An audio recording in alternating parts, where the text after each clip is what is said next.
Hello, everyone, and welcome to our February appointment with the IBA stage. I am extremely happy to welcome with us today three of the curatorial team members, or rather, the artistic director and two of the curatorial team members from the 35th Ljubljana Biennale of Graphic Arts, which was titled From the Void Came Gifts of the Cosmos, which ran between September 15th, 2023 and January 14th, 2024. I'm extremely happy to have you here. As some of you know, the event was scheduled already to take place in December, and then we decided to postpone it due to the call by Fatah to join the global strike for the ongoing war in Gaza. And we're very happy to have the event taking place today, of course. So without further ado, I'll introduce our three guests today. Starting from the artistic director of the 35th Ljubljana Biennale, Ibrahim Mahama. Ibrahim is a visual artist born in Tamale in Ghana. He lives and works in Accra, Kumasi, and Tamale. And his work appeared in numerous international exhibitions, including the Venice Biennial, the Biennale of Sydney, Saatchi Gallery, K21 in Düsseldorf, and the last Sao Paulo Biennial, among others, of course. Mahama's best known works involve draping entire buildings with a patchwork of reused jute sacks. He repurposes cocoa sacks that he finds in local markets in Ghana. He shows his work in Ghanaian markets as well as in established galleries and international museums and so on. Through his choice of exhibition spaces, his works critically reflect on the value system inherent to these materials. Mahama uses proceeds from his arts practice to initiate and support cultural and educational institutions in Ghana. He is creating ways to keep contemporary African art on the continent. In 2019, he opened the artist-run project space Savannah Center for Contemporary Arts, SCCA, in Tamale. And later, he opened a vast studio complex called Red Clay in nearby Janakwein. I hope I read that correctly, in 2020. Both sites represent Mahama's contribution to developing and expanding the contemporary art scene in his home country, encompassing exhibition spaces, research facilities, and artistic residencies hub. In 2021, Mahama transformed an abandoned silo in Tamale into the Nkrumah Volini, a public space that combines ecological and artistic forms. Thank you for joining us, Ibrahim. Also joining us today from Kumasi in Ghana is Kwasi Ohene-Ayeh, who is also a welcome return. We've had him at IBA stage last year discussing his participation in the Rencontre de Bamako. So welcome back, Kwasi. Kwasi is a curator, critic based in Kumasi. He's a key member of the Black X Tar Lines Coalition and Exit Frame Collective, who are, besides artistic and cultural projects, curatorial projects, intervening in the intellectual infrastructure of professional art practices in Ghana. By initiating the annual peer-to-peer intensive professional development program, CritLab. Ohene-Ayeh headed the curatorial team for Akutia, Blindfolding the Sun and Politics of Peace, a retrospective of Agyeman Osei Dota in Tamale between 20 and 21. He co-curated, as I said before, the 12th edition of the Bamako of the Rencontre de Bamako, Biennale of African Photography in Mali. and is recipient of the Akaza Award for Curatorial Excellency in 2021. He's one of the artistic advisors of the, he was one of the artistic advisor of the 59th Venice Biennial in 2022, under the direction of Cecilia Limarni. Ohene-Ayeh is organizer of Kelas Bareng joint class since 2020, an ongoing online experimental educational initiative between Good School in Indonesia, Städtelschule in Germany, and Black Star Lines Kumasi Knust Ghana. And not to forget, Nordland Kunst og Filmhøgskole in Norway. On the occasion of Documenta 15 in 2022, Kelas Bareng took place at Fridschool in Fredrikshamn on the invitation of Lumbung member Good School. He is also a teacher at the Department of Painting and Sculpture at Kwame Nkrumah University of Science and Technology in Kumasi. And absolutely last but not least is Inga, who is a CMAP Center and Eastern European Fellow at MoMA in New York. She's researching modern and contemporary art in Soviet and post-Soviet Eastern European, Caucasus, and Central Asia, as well as its diaspora. She focuses on migration and transnational connections across regions, legacies of policies of friendship and international solidarity.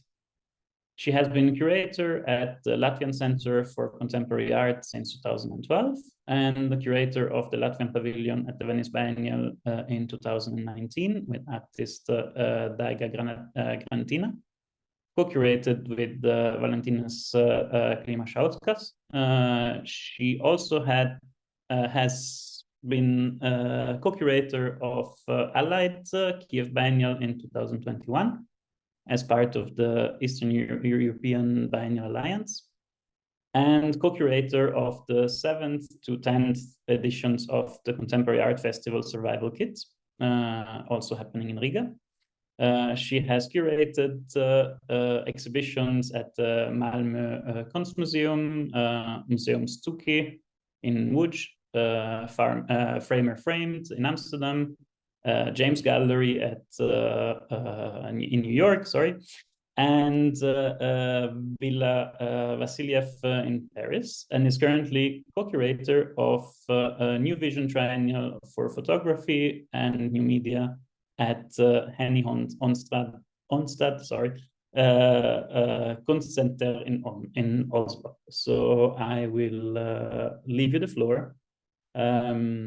We're looking forward for your presentation, and I will see you after the presentation for the Q&A.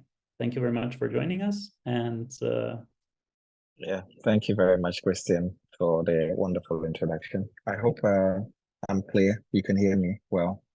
Okay, thank you. Yeah, so 2 years ago, I guess I was invited by Navinka and the Graphic Arts Center in Ljubljana to make a proposal for the 35th edition. And at the time, I was thinking, what could I bring to the exhibition? Of course, at the time, they sent me all the catalogs, the previous catalogs of the biennial, and looking at it, the legacy of it as a graphic art biennial and one of the oldest biennials also in terms of what the kind of work that had been shown in it. Also thinking about it in relation to the legacy, the legacy of the exhibition in relation to, let's say, the history of Ghana in itself, like post-independence era, the relationship between Ghana and Yugoslavia through our president at the time, Kwame Nkrumah, and all the potentials that were once held in terms of exchanges, students traveling in between different spaces to learn, both from engineering, medicine to agriculture and all that. And yeah, it got me quite thinking. And in Ghana, we've had our own histories with regards to architecture and other disciplines where there were buildings that were built together with like Eastern European architects, specifically Yugoslavian, Polish, Russian architects at the time in the post-independence era that was supposed to be the symbol of like economic prosperity and growth.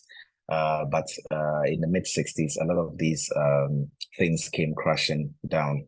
And in my own practice, I spent a lot of time just traveling around different spaces, excavating, almost acting as like this kind of an archaeologist, that I'm excavating spaces and the potentials that they contain, not necessarily the potentials that they contain now, but the potentials that they contain within a certain time of void, at a certain time within a certain void that was created within them. Because most often we think of failure as an end, but I always thought about failure as a portal in which we can re-access the world. I come from a tradition of art practice from the Kwame Nkrumah University of Science and Technology, where Kwasi is sitting right now. And this university has a very strong legacy in terms of art teaching and art practice. And when we were students in school, we had one of our mentors and professor at the school, Professor Caricature Sedu. He was one of these professors, the exponent of this period, where he was like experimentation on pedagogical form, like how to reteach students, how to inspire students to think about subject matter, cultivating different subject matters within their work, rather than just thinking about subjects of representation and things like that, or following the traditions traditions of painting and sculpture. Why not expand upon them? And these histories, from these forgotten memories and histories, the relationship between the Eastern Bloc and then Ghana in relation to Africa, the global South, was one of the most prominent things that we had to look at, because the idea was to think about ways in which we could shift from thinking of the commodification of art within the global art market into thinking about art as a gift, in a sense. So of course, Inga and Alicia were already working on like the history of the non-alliance movement in relation to like artistic and cultural practices, phenomena, things like that. So already there was a precedent there. And Kwasi and the Exit Frame were also looking at different archives, printing presses that were built back post-independence era, things like that. Myself, I was looking at like factories that had been built in Ghana, like in post-independence era. One of them was this old paint factory that was going to be demolished, and then I worked with a team of people to excavate like the internal residues of these and use them in making different artworks, like both classrooms and other things.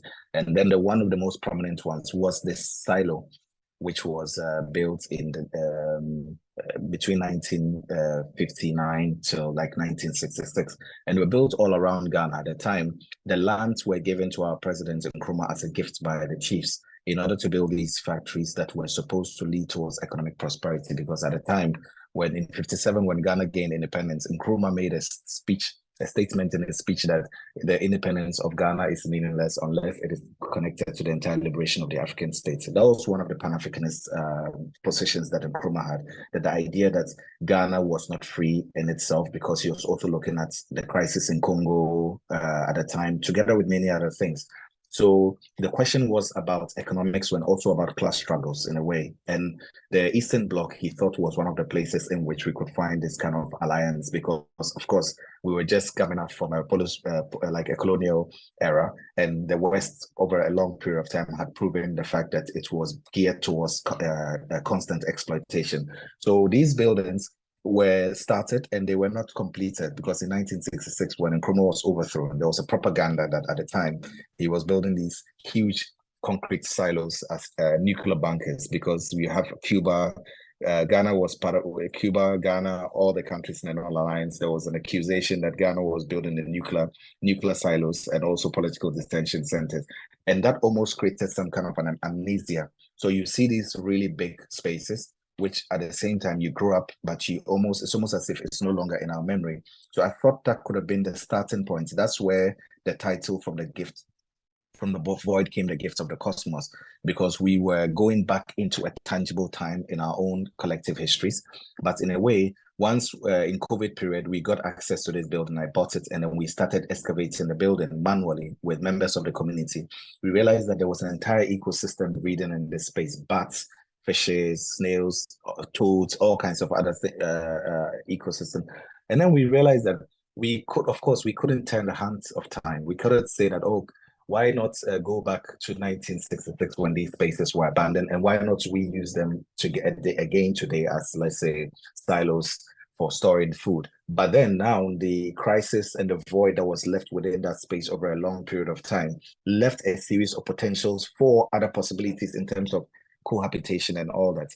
So when I was thinking about that and I came to Ljubljana, one of the first suggestions that I made to Nevenka and the team was that, why don't we engage with like students groups, things like that. So we started looking at, I went to all the art schools in Slovenia, and I did talks, try to like use the political impetus of my work as a starting point to inspire them, and also to open up all these different histories, and also to invite them as core members of the exhibition that we're proposing, so they could apply for the exhibition. So two of our colleagues, Patrick Newcanter and then Thelon Kuji, were later on they somehow led this thing, and also with Kwasi and the team, looking at the students' works and also choosing the proposals that came along and how that could fit into the general exhibition that we were proposing. And Beya Ottomani, practicing also largely in Tunis, where we had a really interesting discussion, also came into the exhibition, also with regards to expanding upon the notions of the void and these exhibitions that we're working on. So suddenly we started looking at who and what, like which artists, practices that we could invite. Krata, for instance, the Anonymous group, all these, particularly in Slovenia, we thought that it was important to invite artists whose practices were not very traditional. So for instance, with Krata, the methods that they use, or how they occupy space, or their relationship to ecosystems, or even just general aesthetics in terms of how art is presented within, let's say, a landscape or a space that you occupy. We thought that was something that was very important to highlight and also to somehow weave into the exhibition. The Wednesday group, Platts. So anyway, Inga will talk a lot about like into the decisions that led into choosing some of these groups. But for me, most importantly, I think that it was important to somehow create an exhibition that was not very traditional and could open up experience, because at the end of the day, we are proposing an exhibition that somehow allows all of us and collectively to delve into specific histories, not from a point of nostalgia, but from a point which allows us to be able to somehow rethink about, let's say, these memories that almost have been forgotten within our own minds, and like even the aesthetics around these memories and how we can create new aesthetical points out of it. So I guess this is just a general brief point, and then I would maybe intrigue or hand over to Inga. Lassie. Yes, thank you so much. Yeah, we're learning. Yeah, and then from Inga, and also one thing I should mention is that the Exit Frame collectively, and particularly Kwasi, was very important and instrumental, because we needed a group that could somehow look at the exhibition and also the content pedagogically and all that, in terms of how we could stretch and unpack all the theoretical aspects of it. And the Exit Frame has been solely responsible also for a lot of these projects back in Ghana, particularly with the Kwasi. Why have I forgotten the Crit Lab? The Crit Lab, yes, with the Crit Lab, and also with Kwasi himself. He's one person theoretically that has worked with a lot of artists in Ghana over the years, like with regards to helping them to critique their own work, or to unearth potentials within their work, or to connect it to potentials. Though we are colleagues, but he's one person that has challenged me a lot with regards to thinking about the form of my work, and also with regards to, let's say, the political content and everything. So certainly that was a very easy and very important connection in terms of bringing a group like that could somehow like even expand the expression much further beyond just the points that I established. So Inga, over to you. Thank you. Thank you so much, Ibrahim, and thank you for the invitation, International Biennial Association. It's great that you're doing these reflections, because also for us, I mean, the biennial just finished in January, and it's nice to somehow get together and reflect on it together. I will share my screen. Yeah, to start us off. So yeah, as Ibrahim mentioned, for me, the journey into the Ljubljana Biennial of Graphic Arts actually started through two other projects that I had been working on already together with dear friend and colleague Alicia Nock, a brilliant curator from Paris, who is also part of the team of the Ljubljana Biennial of Graphic Arts. So with her, we had been already preparing for the Kaunas Biennial and Contemporary Art Festival Survival Kit in Riga, also unearthing those themes of transnational solidarities that once were in relation to Eastern Europe, and specifically former Soviet Union, that Latvia and Lithuania were once a part of, and that had this kind of relationship that also Ibrahim mentioned with countries in Africa, with countries in Asia, was this fastly decolonizing world.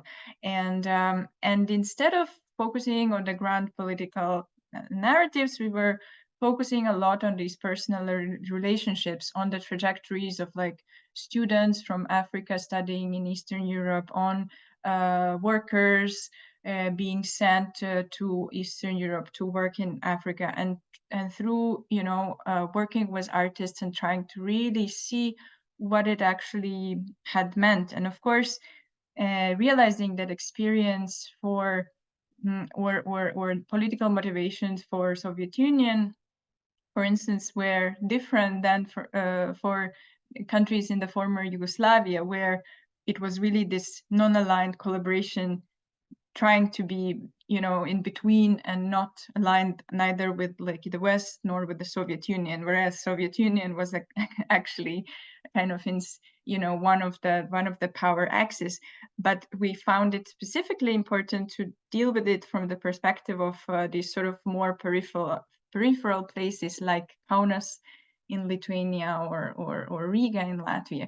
And so that's how we joined the Ljubljana Biennial of Graphic Arts through friendship and collaboration with Ibrahim. And for us, it became these kind of sister projects, like 3 projects that opened around the same time in August and September. And we were really thinking how these 3 entities, the 3 institutions that are doing them, could actually benefit from this collaboration. So some of the artists were presenting works that would be later shown in the whole 3 places.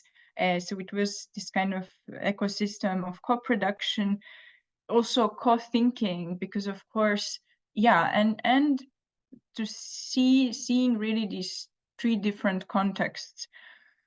So I will not speak about the Kaunas and the survival kit in Riga so much, as I will dive into Ljubljana Biennial, but I think it's important to mention that really thinking about this alliance also between those 3 institutions, or those bridges that then ally or bridge other territories and other institutions.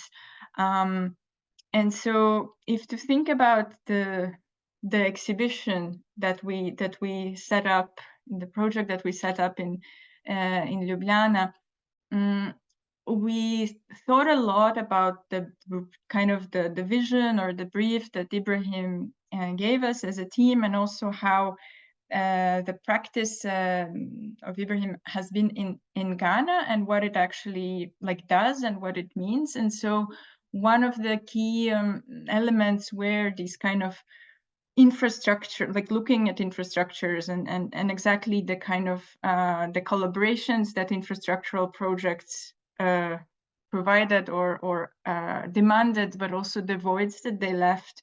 So we quite a lot looked at those kind of economic or transport or other types of infrastructures. And I think another layer was really friendships and personal relationships that also were quite important and maybe provide a little bit more intimate and other type of solidarity. And also those maybe are the ones that we are thinking would be kind of really important and interesting to excavate from those ruins, because of course, I mean, we understand how, a lot of those ideological collaborations have failed for different reasons, and somehow holding and doing this project now also is about building these new relationships or new solidarities also between us, between regions that are not very well connected, neither in terms of planes, neither in terms of funding. Because really to stage something in Ljubljana with many artists coming from many different countries in Africa is a challenge in itself. Yeah, there's no infrastructure in any way supporting that. And we can talk about it also later.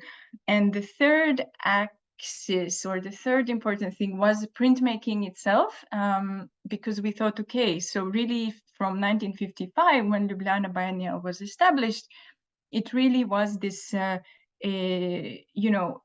it even tried to present itself as an alternative to Venice Biennial, very proudly saying that, okay, Venice Biennial is mostly, a place for artists from the Western countries, let's say Northern Europe and Western Europe. However, they were inviting artists from their non-aligned partners in Africa, Asia, and also from Soviet Union, who were kind of behind the wall. And all of those artists were open to send in their, prints, and printmaking being such an easily distributable medium, allowing, so many people to participate.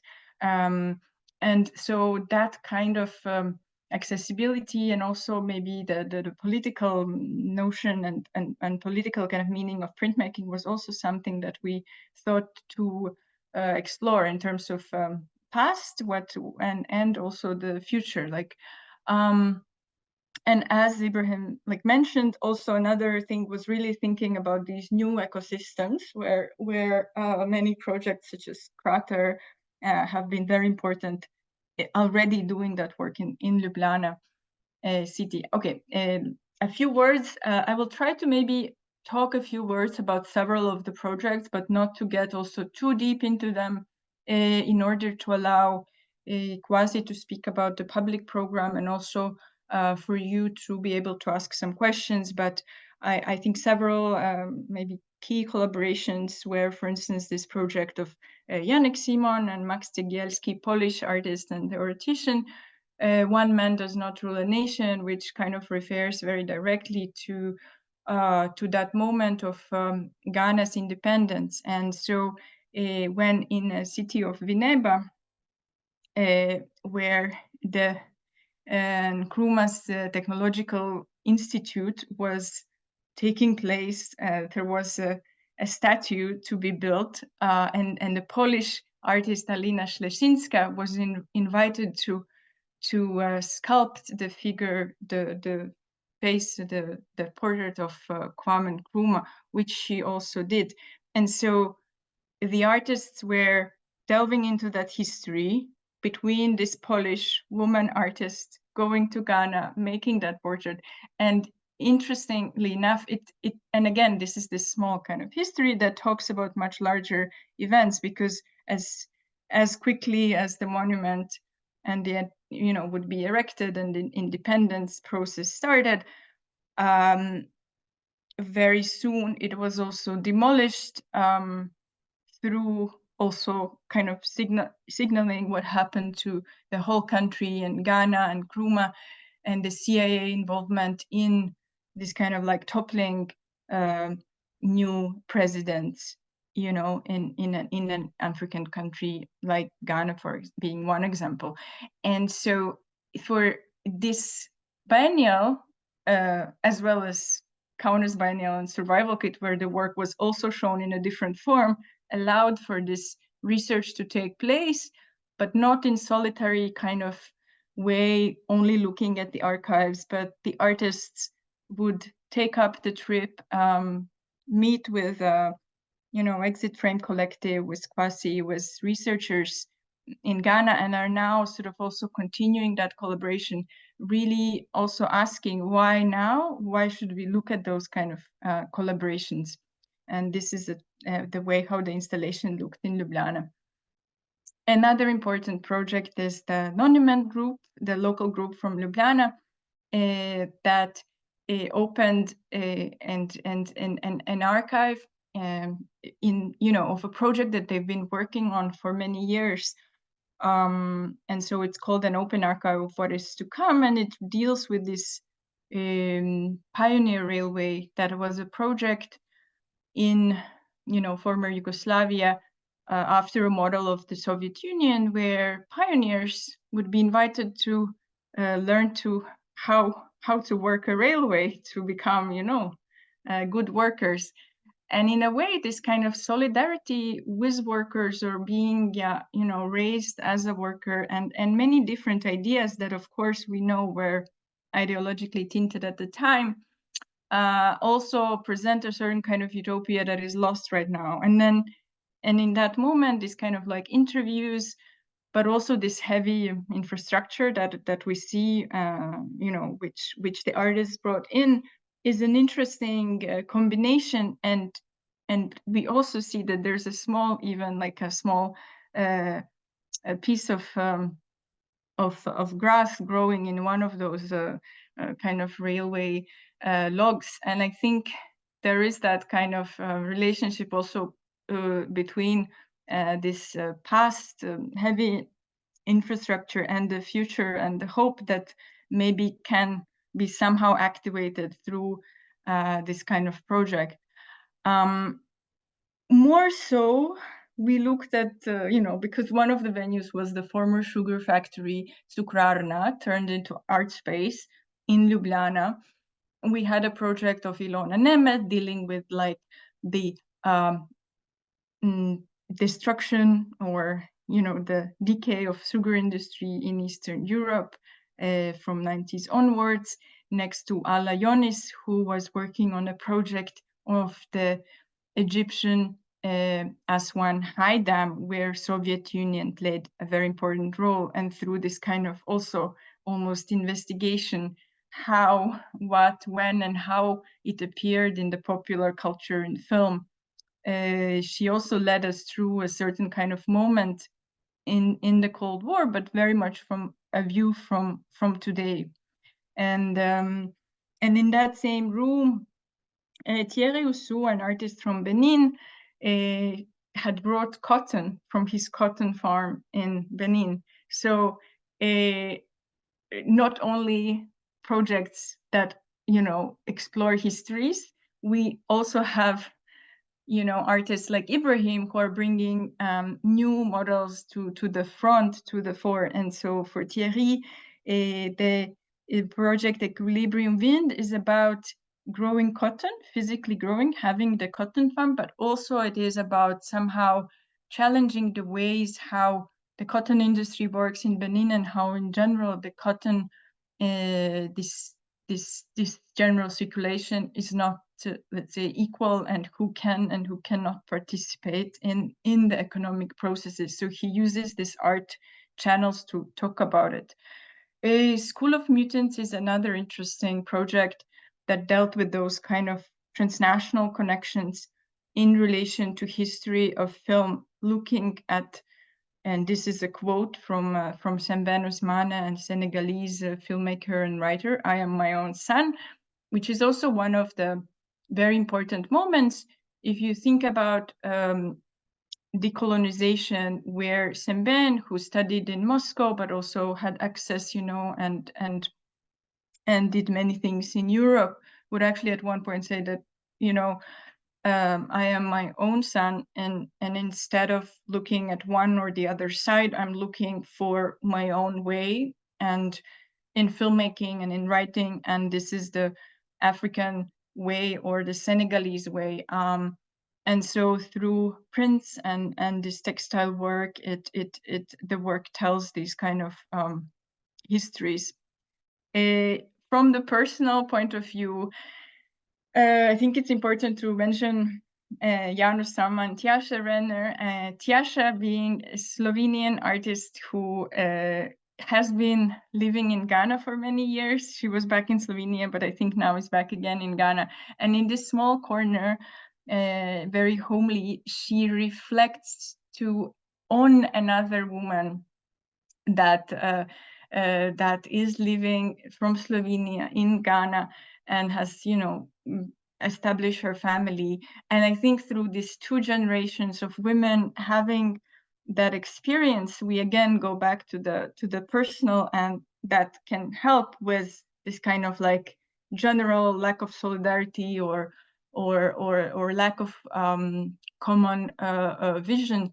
And so next to it is János Sama's work that also span actually the Kaunas Biennial Survival Kit and Ljubljana Biennial. So he created one rug for each of these places, and then the three prints represent each of the rugs. And those are this kind of historic Estonian gifts referring to, yeah, Estonian wedding traditions. So when you wed, you know, you are given a rug like that. And so yeah, so it's a beautiful kind of tribute to many personal relationships that occur through all these, you know, study exchanges or work exchanges, but also it is a comment on Estonian situation, and in some of those rugs, János has woven queer relationships instead of the heterosexual ones, nodding to how actually the situation changed. So there was no same-sex marriage equality in Estonia, but throughout the project, it actually reached and was a law was made that now you can marry.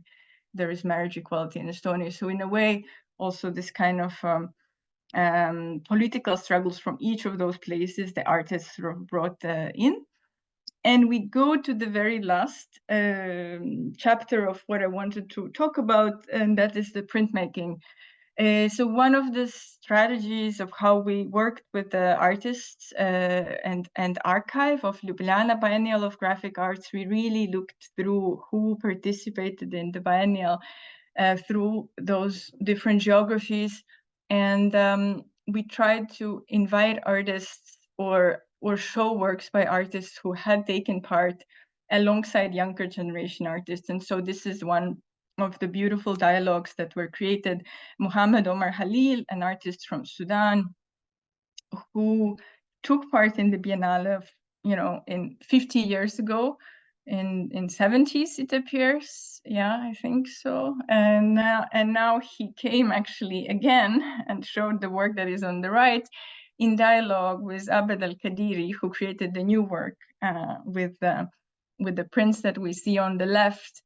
And through their personal friendship, through transgenerational dialogue, somehow activating these printmaking networks, because as we see here, more transgenerational dialogues, but also more geographies. Yeah, we have artists here below, Krishna Reddy, for example, also from India, who was also a renowned master printmaker and also teacher. So each of those artists somehow also is not only that one artist, but it's also a nod and the whole kind of, you know, people that they were teaching. So it again goes back to these kind of stories also of pedagogy and teaching, and how printmaking is a very collaborative process.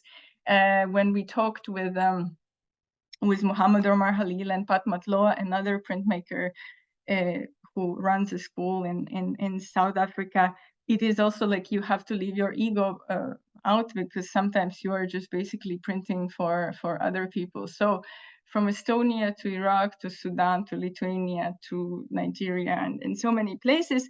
We had both the older prints and printmaking works by younger artists. So I will stop here to allow Kwasi to talk about the public program and the publications, and I also allow time for some questions.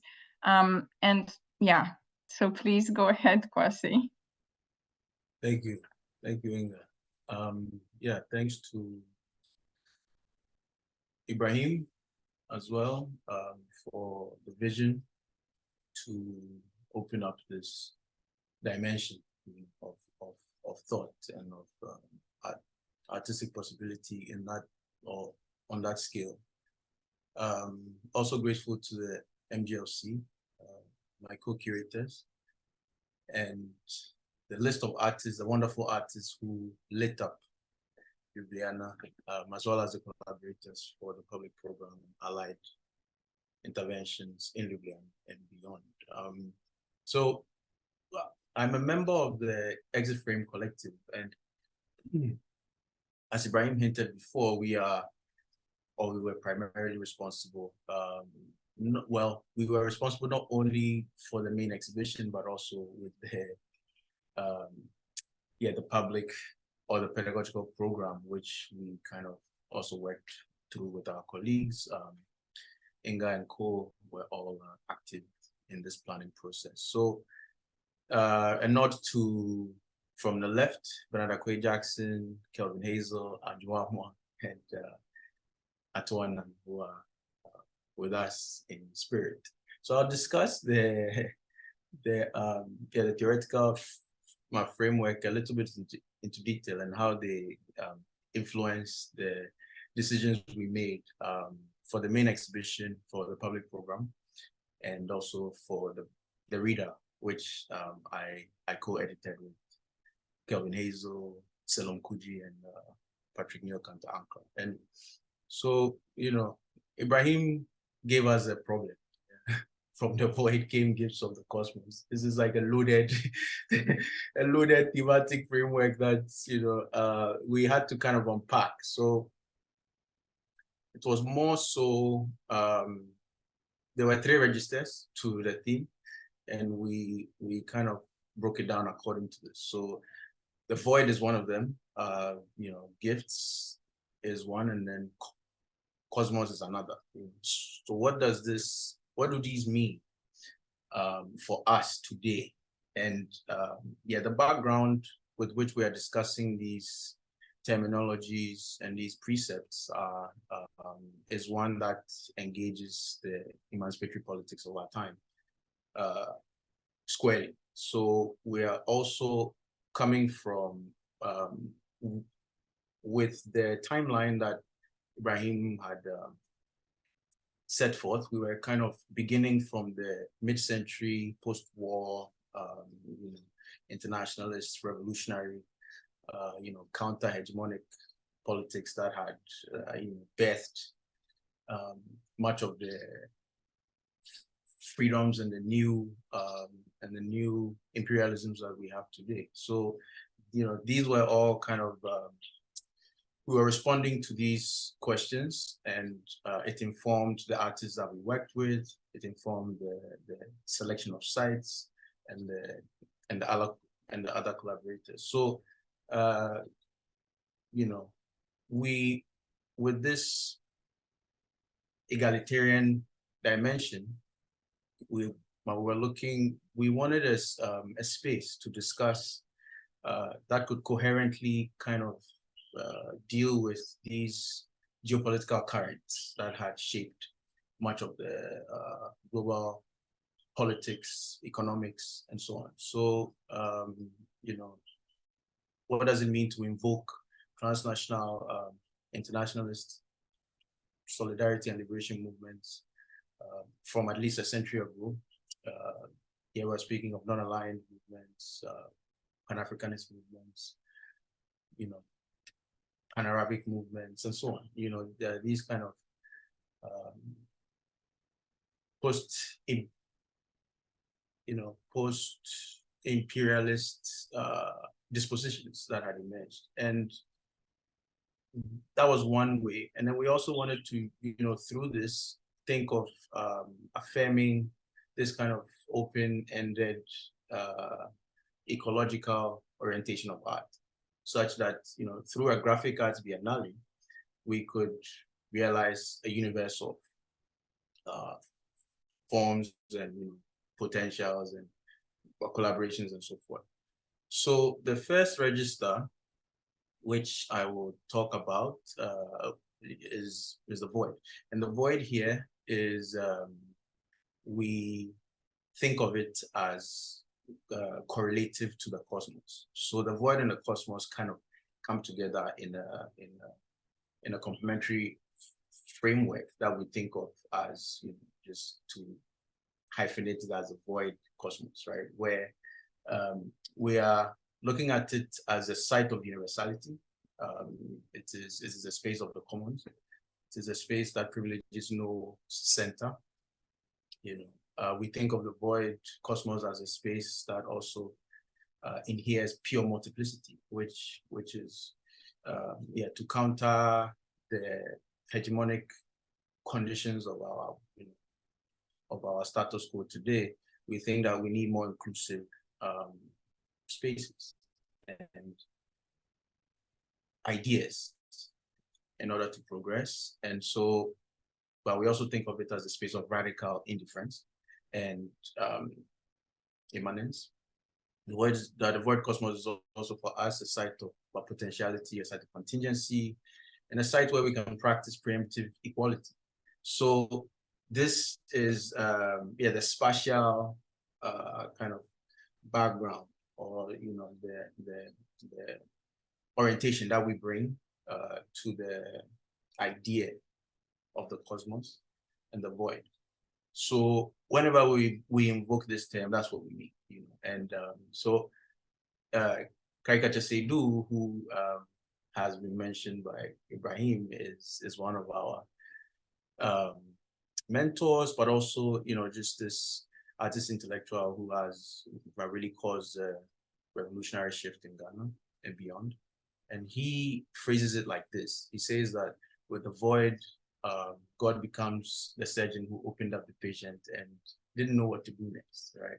So for us, the void is this indeterminate space that doesn't privilege any background, any ethnicity, and so on. And so it gives all of us the possibility of participating in principle.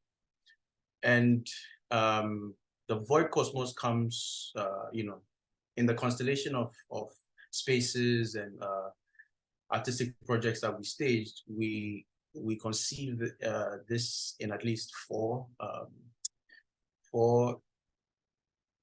registers, being the spatial, the temporal, the ontological, and the aesthetic. So on the spatial axis, this is the coherent space that we are able to articulate, these transnational, internationalist politics. So that if we want to practice it and invoke the globalized or a globalist, discourse at the inception of our intervention, we think the void gives us this coherent space and that kind of compelling framework in order to deal with the universe at the same time.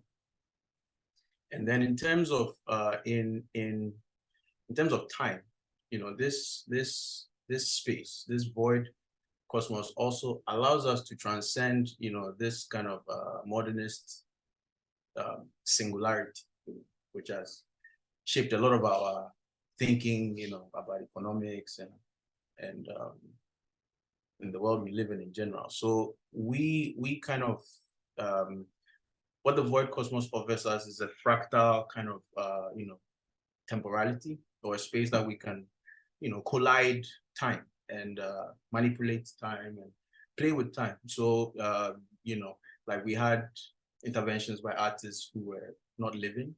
We have artists who are more future-oriented, and others working more with particular historical moments and so on. And then, but all of these find their articulation in a coherent space that we think the void compellingly offers. And so, you know, splice time, broken time, overlapping times are all welcome. And yeah, in terms of being, we think that the void also offers us an interesting possibility of how to think of being. And again, Seydu offers us an interesting framework through which to think about it. He says that the void could be thought of as a locus of indifference, as a locus of precarity, and a locus of incompleteness at the heart of reality. So, you know, this kind of radical pulsation that is happening, you know, in the void, that structures all of us in a way that checks us and allows us to come to terms with the incompleteness of our being. Aesthetically, we think that the void is also this compelling framework that we could, you know, muse over the ecological orientation of art. That is to think of, to think and act ethically and politically on multiple scales and dimensions, not only the anthropocentric one. So, you know, again, it takes us back to the notion of multiplicity and the openness of form and being. Then we come to the third register, which is gifts. Gifts. We wanted to think beyond transactional approaches to gifting. We wanted to think of gifts in the context of what Seydu also frames as non-reciprocal gifts, which are largely, you know, given the horizons that have been determined by our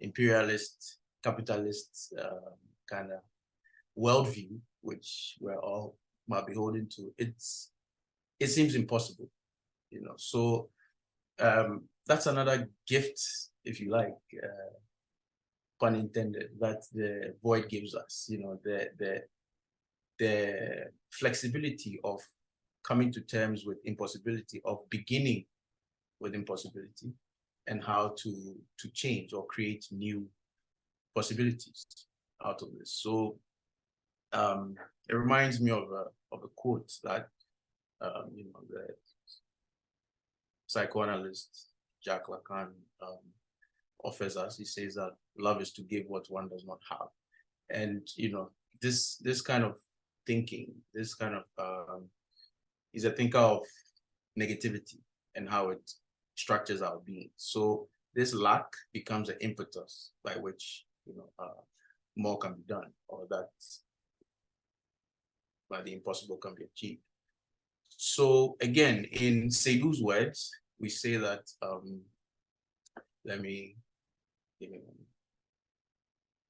we say that the non-reciprocal gift is being, presenting or announcing itself in all beings. It is always already given. So here, nobody has it, you know, before the other. We're all on the same, you know, plane. It's always already given. It precedes us. The appearance of the gift is a miracle. It is an event. It is not made. It happens. And so the challenge is how to make art from such tendencies of the gift, from the bowels of the void, and the givenness of being, where here, for him, givenness translates as the common in the cosmos. So these are kind of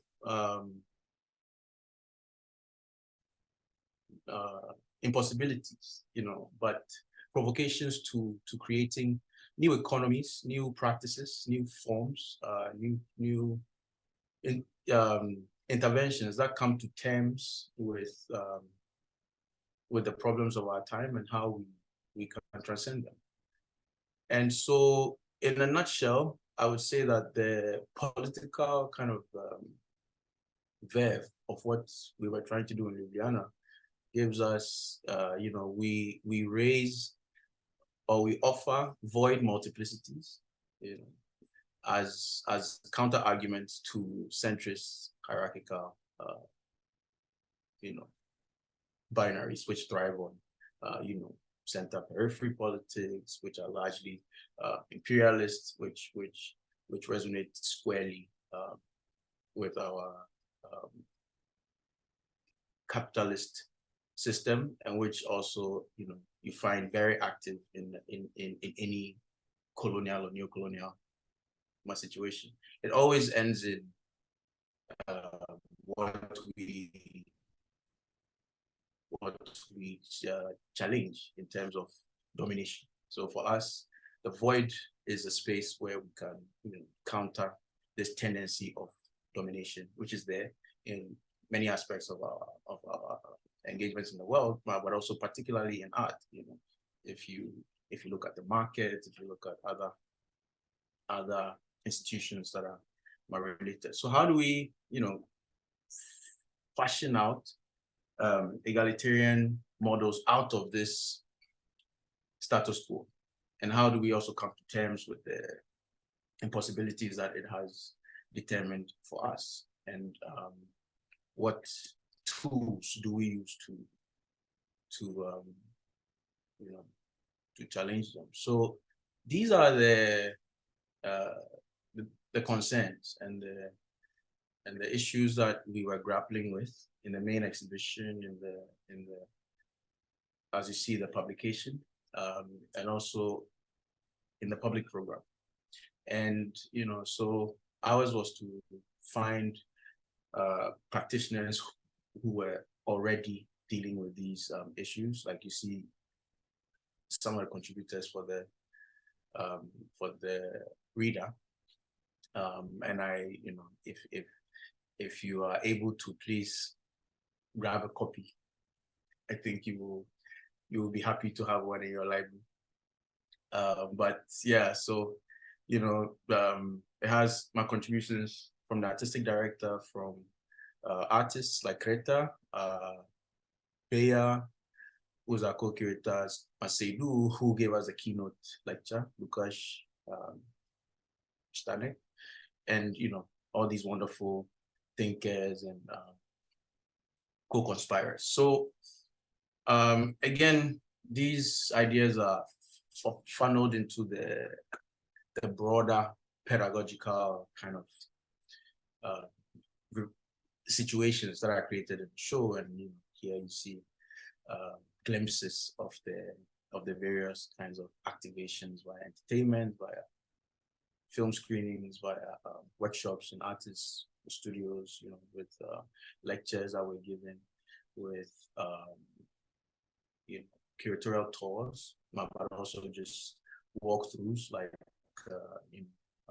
on Krater's site and so on. So I will just pause it here and we can continue. Thank you.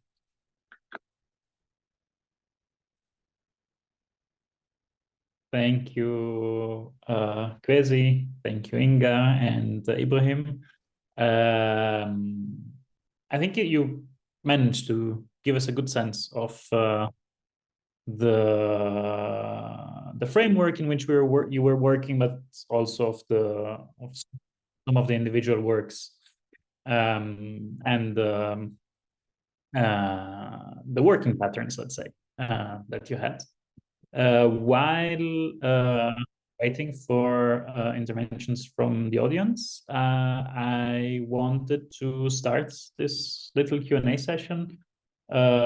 We've done fine with time, I think, so we have a bit of time to talk, if you don't mind, of course, if you have the time.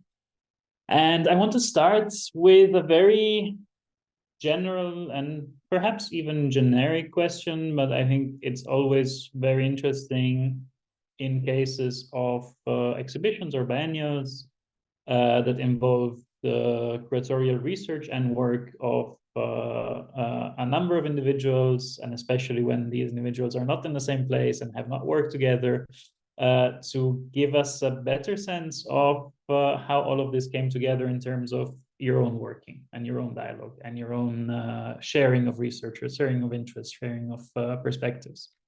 I know it's probably something that you've answered many times, but it's good to hear it from you directly, and to use that as an icebreaker, let's say, in this conversation as well. So I don't know who wants to go first, but please go ahead.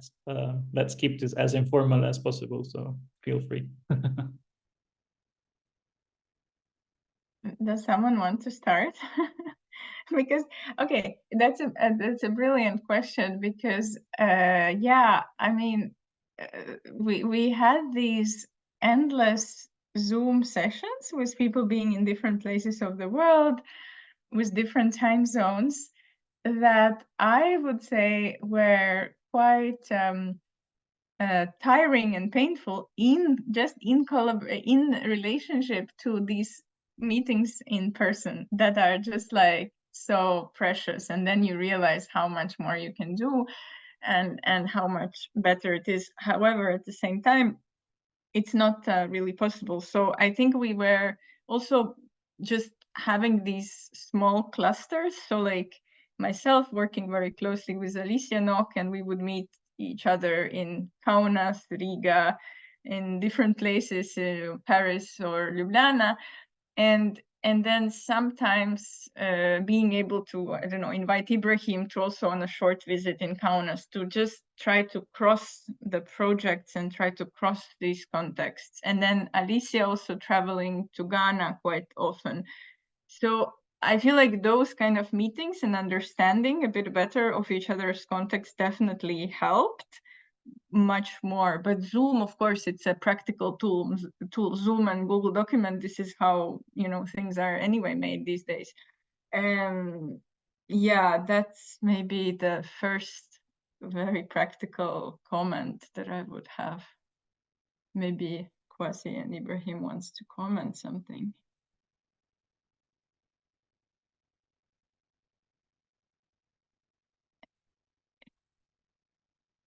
No, I guess it is what it is, because yeah, I guess I think for me, from the point of being the artistic director, one of the things that decisions that I consciously made was that I didn't want to intervene too much within the final form that the curatorial work would take. So I did not intervene too much within that, because for me, it was also a learning experience to be able to see what could be born out of it. Because when I was first in Ljubljana, we initiated quite a lot of things, like making proposals to use the railway station, which in the end couldn't happen due to bureaucratic reasons or other things. So I was more or less going around dealing with certain poetries, things like that. I think in some occasions we had, I think Inga, Alicia, myself, Bea, even like with Sanya, who works at a graphic arts center, with Bojida, with the artistic director, Nevenka. We would go around in different places, in schools, would have conversations with people, would go to artist studios, we'd visit Krakow. Sometimes some of us would be together, and sometimes maybe it's only Salom and Patrick who were there at this within this period. So I think, depending on what was happening within any period and the conversations, that somehow created certain perspectives.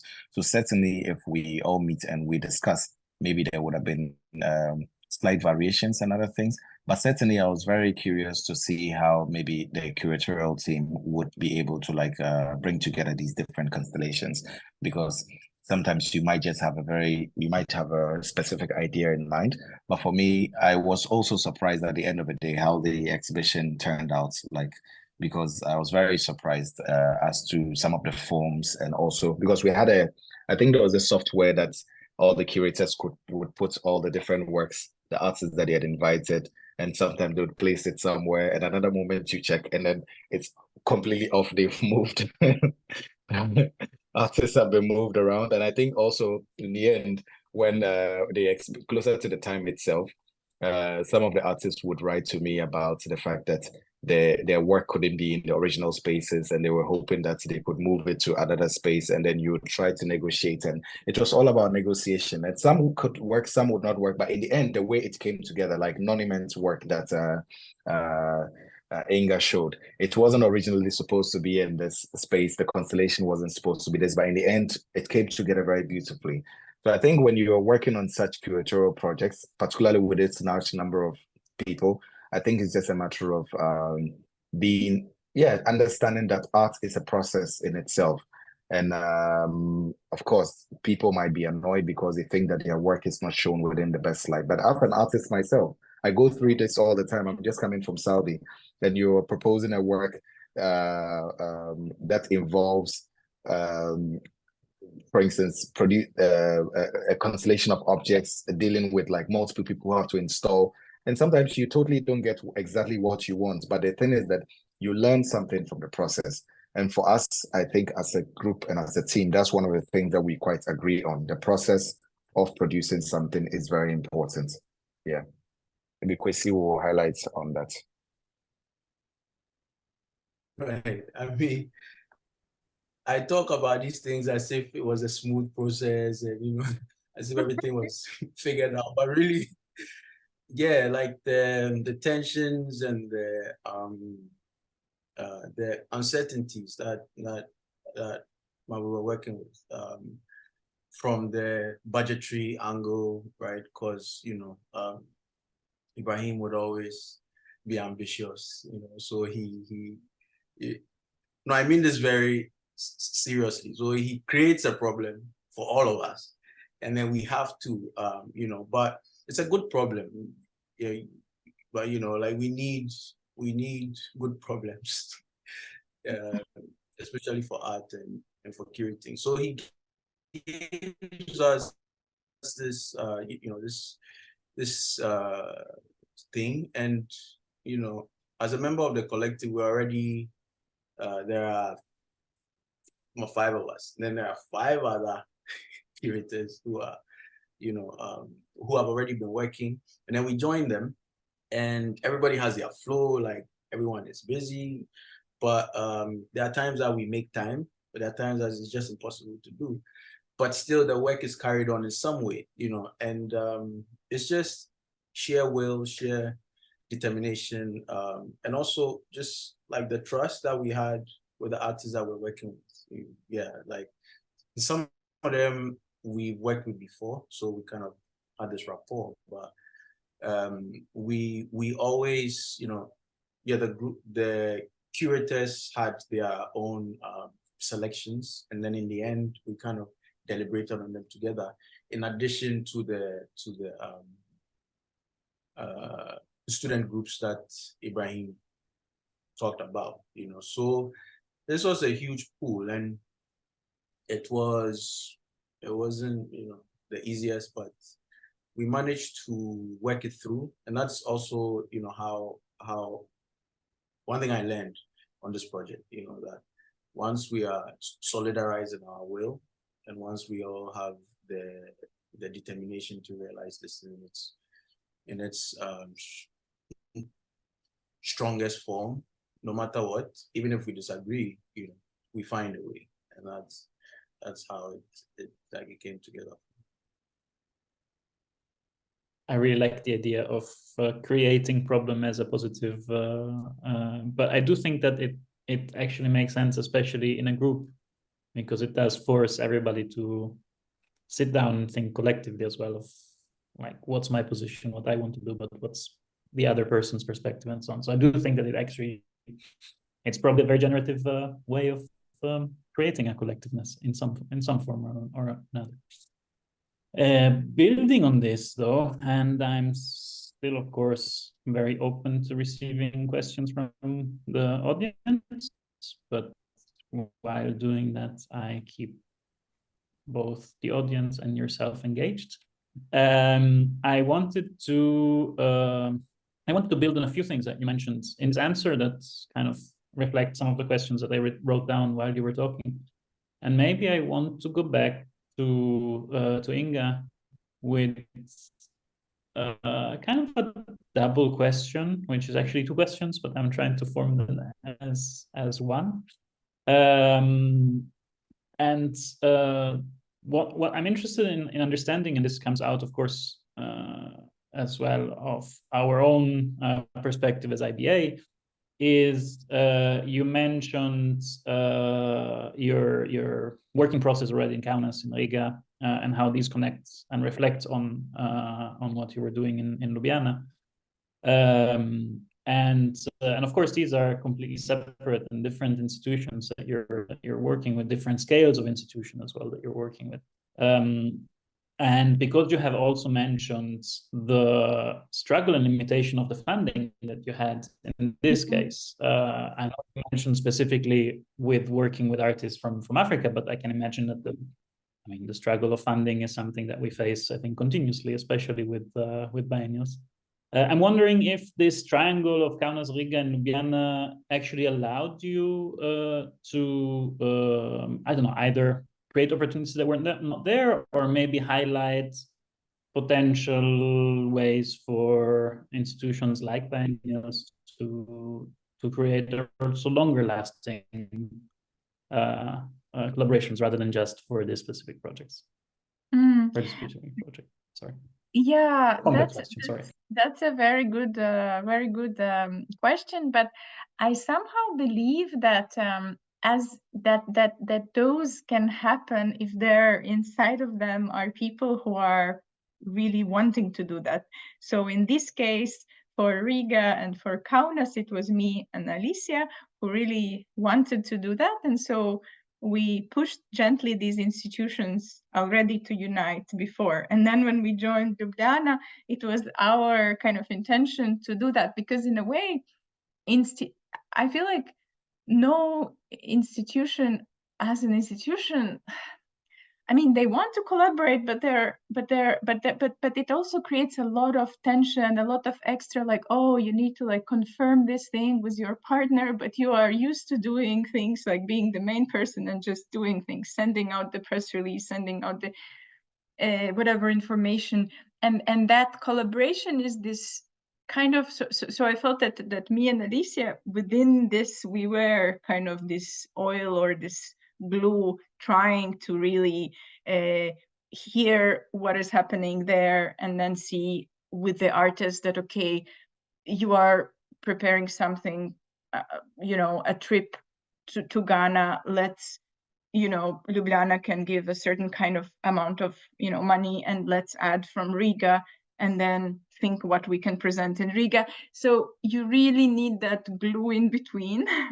And if that doesn't exist, it's difficult to, I think, to actually have it in their daily practice of institutions, especially the ones that don't have like a lot of resources, and they have to like, think about their daily resources anyways.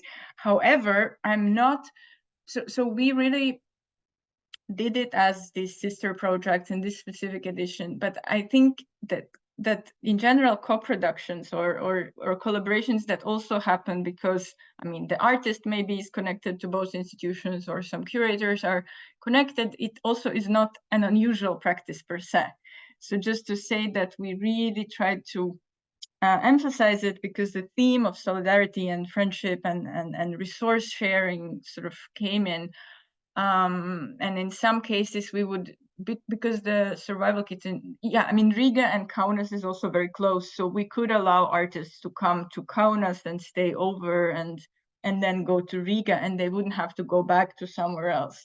However, with Ljubljana, I would say that flight connections between the Baltics and Ljubljana is also not kind of the easiest ones. I mean, so that in terms of the logistics wasn't much of the help. But I feel like there is a certain kind of potential that we kind of are tapping into, and maybe that hasn't been entirely explored, and that is a bit transnational, and that is difficult because the funding systems are still very national, and everyone needs to refer back to their national, cultural ministry or city council, and we cannot somehow,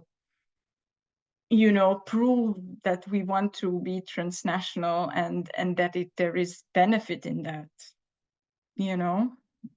which we believe there is actually. But that requires something more maybe that Kwasi was thinking, kind of rethinking the whole way how we operate and how cultural funding and politics operate. Yeah, I agree. And I found some of the thoughts in Kwasi's presentation actually quite interesting in that sense. And maybe I can tie that into with my next question, which would be when you describe this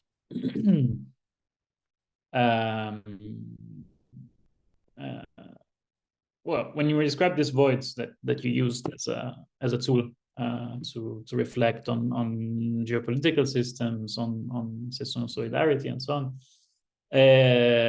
In the last, second to last slide, the last slide was the image of the reader itself, I think. But the second to last slides, you propose a system which seemed to suggests a quite radical move away from those systems that we were also just talking about now with Inga. And I'm wondering to what extent you also, to what extent can we, to what extent can the system coexist, let's say, and to what extent can you use the system of powers that are quite problematic, as you highlight, in a favorable way, or if it's needed to kind of reject them completely and really think of something completely radical new and so on. I'm thinking of the system of the markets, but also the system of that is linked to a still very Western-centric funding, for example, within the art world. So yeah, how much can we radically move away, or how much do you see? What kind of compromises can we make, and how can we make them to still be effective? Right. This is always a lot to think through, but basically for us, by us I mean Ibrahim, myself, Selom, Patrick, and the other members of the Exit Frame Collective, we, speaking to our unique experience, cultural, political, historical, economic experience, we were by definition not supposed to be doing what we're doing now, right? By the conventions of the status quo, they were supposed to, this is like the cultural property of some of a small minority who are always in the metropole. This is how empire has designed the world. It has segregated it in terms of haves and have-nots. So but for with the example of caricature Seibu, he's a person, he's a senior colleague, a mentor, but he's also a paradigm in our art history. This through his passions and his interests and his determination to create new possibilities out of existing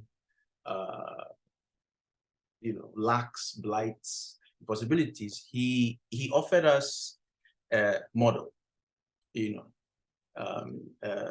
leeway, a space to think through the problem in order to realize new conditions within the problem. So for us, we don't have the luxury, or we didn't have the luxury of thinking or of jettisoning the existing structures altogether.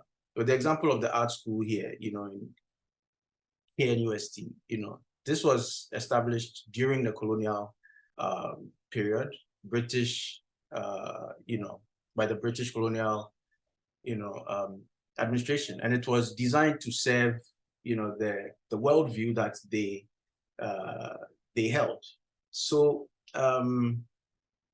you know, this art school trains hundreds of graduates annually. It's if you abandon this institution and create a competing one, you see that you are diminishing your my potential. So this is where love comes in, you know, love, which is this kind of secular idea of love, right? G.K. Chesterton would say that, how do you you know, hate the world but love it enough to think it worth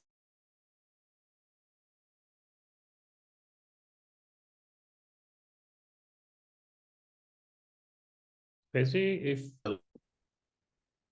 you're still there? Oh, can you hear me? Yeah. Yes. Okay. Yes. With some problems. Can you hear me? Yeah. So you know, just but love it enough to change it in the first place. So this is the paradoxical, you know, counterintuitive context that we have, you know. So we cannot repeat the binary systems that have produced our conditions of exclusion in the first place. So that's why we subscribe to an affirmative politics of inclusion and of universality. We want to restitute universality from the contrived Enlightenment project into a truly emancipatory project. So when we talk about universality, we think the Eurocentric canon missed an opportunity to, you know, to genuinely realize, you know, egalitarian politics based on their own passions and interests of, you know, exploitation and domination. So, you know, we don't think necessarily in either or terms. What we do is we practice an affirmation of you know, going through the lack that has been inscribed, because that lack is contingent, it is historical, it is, you know, human-made, and it can change if you have the desire to stay on it and to work through it, even till death. You know, and and so it's not always it's not like it doesn't always work, but if it works, it has that radical you know, transformation and my potential. And here I am minded by the love that people like you know, Toni Morrison, you know, would talk about in a novel like Beloved. You see how, you know, traumatic and how you know, just brutally violent it can be, by my civil rights activist James, you know, Baldwin.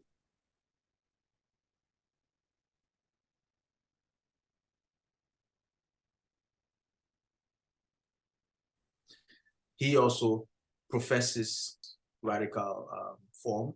And then people like, you know, bell hooks.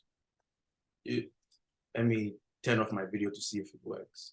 So that's how we think of the political framework that we're espousing. And it's more of an affirmative politics, which we were taught, by the way, by Kwame Nkrumah and his non-aligned allies as well, you know, like Tito and co. So yeah, I'll just leave it here. Thanks, Kwasi. And yeah, I think that's something that could keep us here for a few hours. But I want to maybe conclude with one last question, since I asked two of you. I want to also include Ibrahim in. Sorry, there is a raised hand, so I'll probably just give the word to whoever raised the hand that lowered it as well, so I couldn't read it fast enough. Hamja, yeah, please go ahead. If you can unmute yourself, you're more than welcome to. Okay. So, welcome. Hi everyone. So thank you for the amazing biennial. I just wondered, now that the biennial has ended, what would be your long-term? Did you establish any longer-term relationships and international exchanges between like Ghana and Slovenia? Your friendships, alliances, institutions, or has it? Yeah, what's the longer-term impact post biennial? Yeah, I guess the last time I left Ljubljana, we spoke to Nevenka about. Nevenka was very determined to come to Ghana with the Graphic Arts Center. And of course, when we invited a lot of the artists that we invited, some of them, their research was based on Ghana. A few of them made trips to Ghana. And the idea is for us to be able to find ways in which we can extend these relations. Also not just between professionals, but also within, let's say, the art schools and things like that. In Kumasi, we have our art school has various relations with other institutions, but mostly in Central Europe. So the idea is that it could be possible in the future for us to be able to have exchange programs with some of the art schools where students from Slovenia would come to Ghana and students from Ghana could go to Slovenia. Amidst other things, and there's a ton of history, like also like aside the architectural points and all that, for artists to be able to explore in their own work and all that. So certainly it's something that we're looking at, also to find ways in which we can present some of these exhibitions and the points and forms in this in Ghana and beyond, not just in Ghana, but also establish relations with Nigeria or Benin or these other countries. Thank you. Thank you for the question. Are there any more questions coming from the audience? By the way, that was quite linked to the question that I was about to pose, which was because you mentioned specifically going to visit the art school in Ljubljana and knowing your interest in education, whether you found a way of connecting those. So that's great. If there are no more questions, given that we kept a good time, but we are running half an hour late, so I guess we all have things to do. If there are no questions, of course, we'll be more than welcome to answer questions last minute. If there are no more questions from the public, I would take the occasion to thank you dearly for your contribution and for your presentation today. And we look forward to hearing, of course, of each of your new projects, and we'll follow them in the months and years to come. And thank you for participating to this IBA stage, and thank you for curating the biennial, which really seems like an important project that took place recently. Thank you so much. Thank you so much. Thank you. Thank you very much.